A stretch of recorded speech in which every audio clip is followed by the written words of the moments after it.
for joining us here on this very important day for Westover School. Am I okay? Yeah. Okay. It is my great pleasure to welcome you to the dedication of the Ann S. Pollina Center for Women in Science and Education.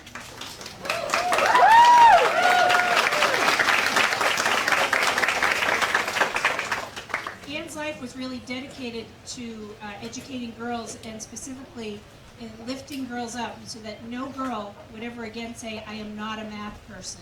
And I know she transformed so many girls' lives, as we heard this morning in the chapel talk, not just about the subject itself, but in girls really believing in themselves and their capacity. So we are so delighted to add this addition to campus. And I also wanted to say that we would not be here without the generous support of so many members of this community and alumni who really helped provide this amazing facility for our girls who are studying science and engineering. So if we could have a round of applause.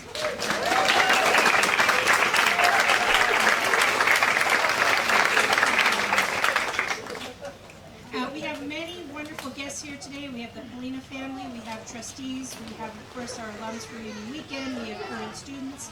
And without further ado, I would like to introduce Kate Sabath, who is the director of the Women in Science and Engineering program, to say a few words.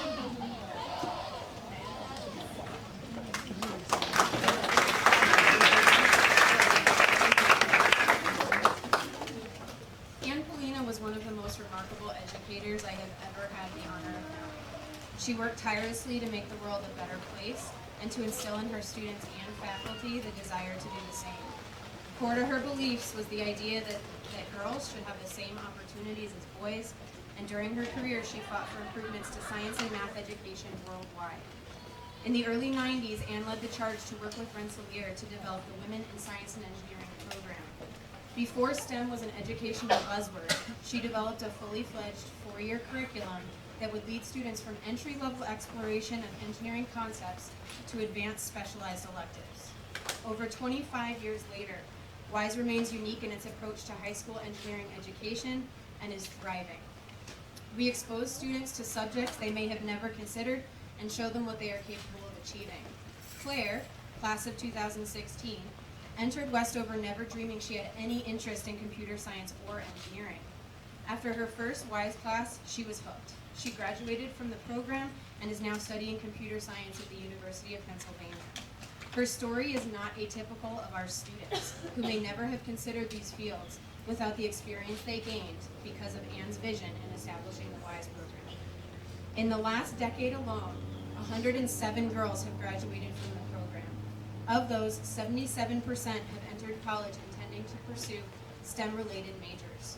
Our alumni are software, civil, and biomedical engineers, research scientists, and doctors. They are also teachers, lawyers, mothers, and business executives. They are applying the problem-solving and analytical skills they learned in WISE to myriad professions, and slowly but surely, they are changing the world for the better. We are proud to be carrying Anne's legacy forward in a space that will now fittingly bear her name. Thank you so much.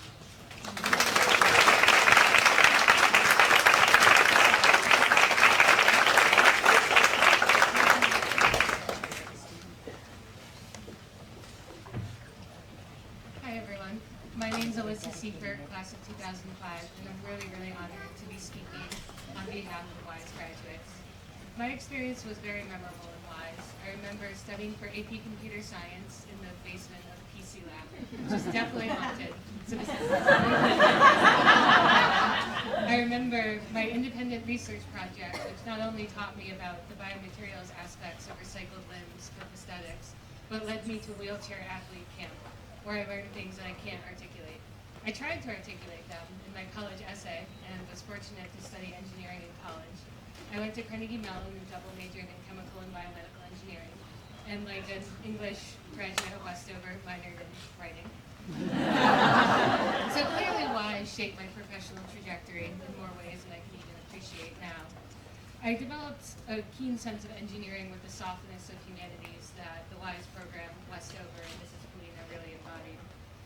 When I graduated college, or a few months before, I had that typical wondering if I'd studied the right thing, if I was capable of being an engineer, and what would be next.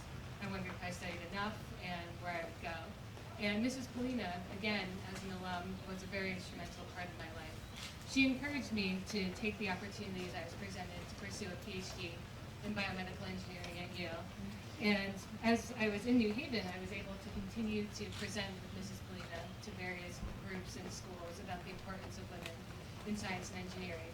And to be honest, I didn't really appreciate it when I was in my 20s, but now I'm really seeing the impact that having women in these high-level positions can have for the greater good of the world.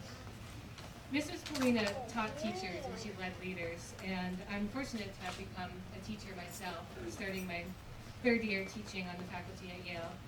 And through all of this process, Mrs. Pollina filled my soul with compliments and encouragement. I've had the privilege of interacting with current Westover girls and recent WISE graduates, and anyone who interfaces with them says the same thing. They're filled with a poise, a sense of listening, grace, and intellectual curiosity, which is really rare in high school students. Anne and WISE have impacted me professionally and personally more than anything else in my life. Anne was the most influential person I've ever met. She wasn't polarizing in her influence because you could sense her authenticity in caring about people and ideas. She empowered young women to believe that we could succeed in technical fields, and so many of us are, and it's really a tribute to her. She embodied a rare combination of traits. She was intelligent yet emotive, strategic but loving, open yet effective, and rigorous and generous. Her life was a gift, and I feel really fortunate to be able to help give her this continuation of the program in the center for women moving forward. Thank you.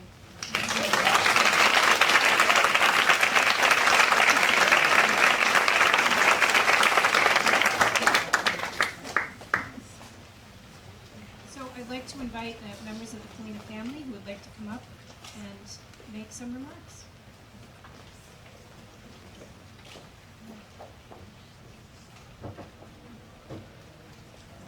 So I'm just going to say first that my sister and I did not really coordinate yet our talks, and I think you're going to hear that we actually have some of the very same themes. So I can really think of no greater honor for my mother than the dedication of this women's science and engineering building, encouraging young women, including her own daughters, to pursue careers in traditionally male-dominated fields of math and science, I think was her truest vocation and in many ways her greatest legacy. As a research scientist myself, I've had the fortune of working with several female mentors, but none have been so influential as my own mother. I watched her gracefully defy stereotypes over many decades, and I think because of that I never questioned whether women have the technical skills or the creativity to compete with men at the very highest levels. I think those formative years in the WISE program really gave so many of us graduates the courage to raise our hand in a college classroom, or to stand in front of a room of very accomplished men and say, "That's an interesting point, but I don't agree with you, and here's why." But I think more than this, my mother left a legacy of purpose for women scientists. She taught me that women have the power, but more than that, the responsibility to actually mold the philosophy behind the pursuit of math and science. And I actually remember pretty vividly when she first articulated this philosophy to me. She had been listening to a chapel hymn, "Morning Has Broken," and she was actually thinking about me because at the time I was a PhD student and I was struggling with understanding whether or not I'd made the right choice and whether or not I could actually do this work. And she wrote to me the words I still read to myself after a long experiment that didn't work or another professional challenge. She said, "You need to claim the sunlight in the morning. You cannot rely on the outside world to deliver them to you. You must keep your eye on the incredible good your results can produce, even though they may be slow and hard in coming." I can say that these tenets are at odds with many that I have encountered since leaving the community of Westover, especially in a world that I think it lauds speed and shortcuts in its chase for sort of efficiency and end goals. But I think she taught me that as women, we really must seek to build communities in which we celebrate ideas and successes that are not our own, where we are listening without ego in the where we are patient, resilient, and honest in the face of inevitable uncertainty that comes in science and math. And that we are willing to ask the questions that no one else will for the sake of knowledge alone. I know how proud you would be to see this space and to believe that there are going to be many generations of women who would work there to train, to debate, and to begin to fashion a culture where all people, both men and women, can thrive. And so I just want to thank you from the bottom of my heart for honoring her with this dedication.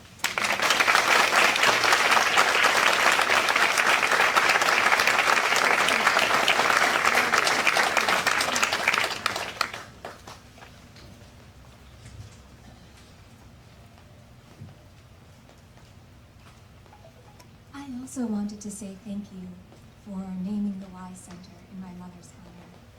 I can think of no memorial that would have meant more to her.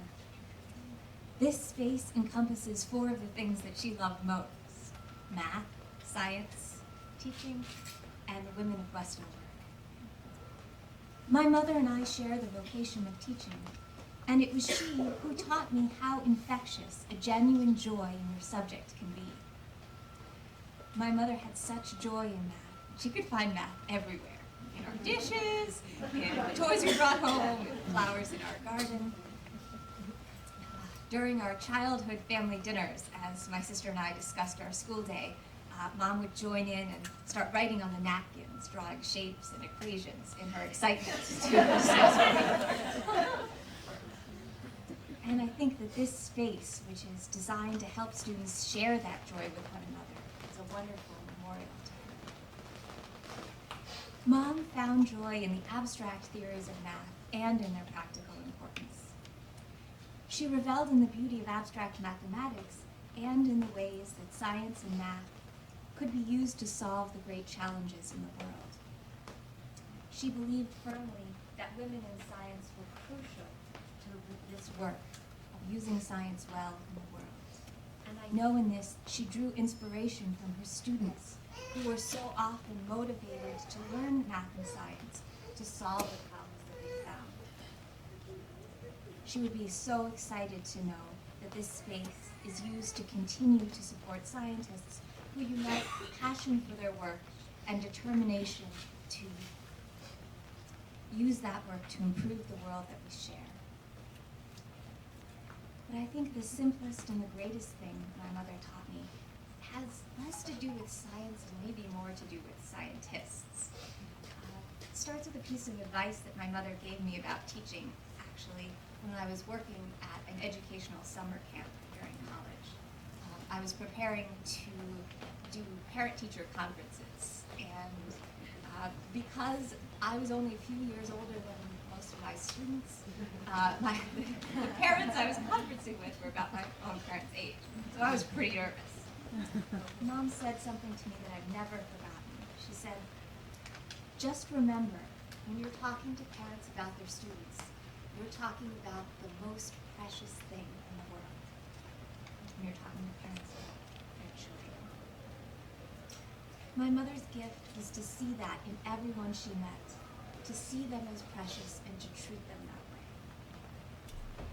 This recognition of each other is or should be at the heart of every community of scientists and scholars, however strenuously we disagree with one another, however heatedly we debate theories or experimental designs.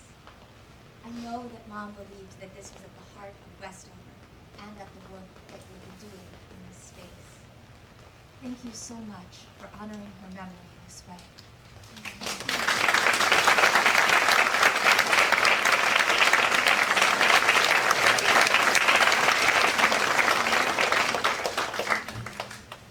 Well, thank you so much for those beautiful, moving words, and I hope we can get copies of those as well, because we would like to have them as a school.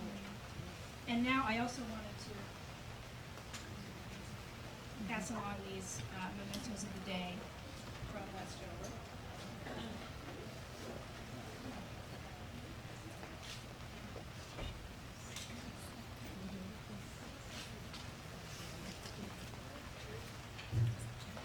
So now we'll conclude the ceremony by inviting you all to go into the Y Center and explore, and we have some of our wonderful current wise students there who can talk to you about the work they're doing. And there are also some students down in the robotics lab in the second, the basement level. And please go down and visit them because we don't want them to be lonely. They're really looking forward to talking to you, and they're amazing girls, and I think, again, a real testament to Anne's work. So thank you so much. Sorry, I don't know if you could see anything at all.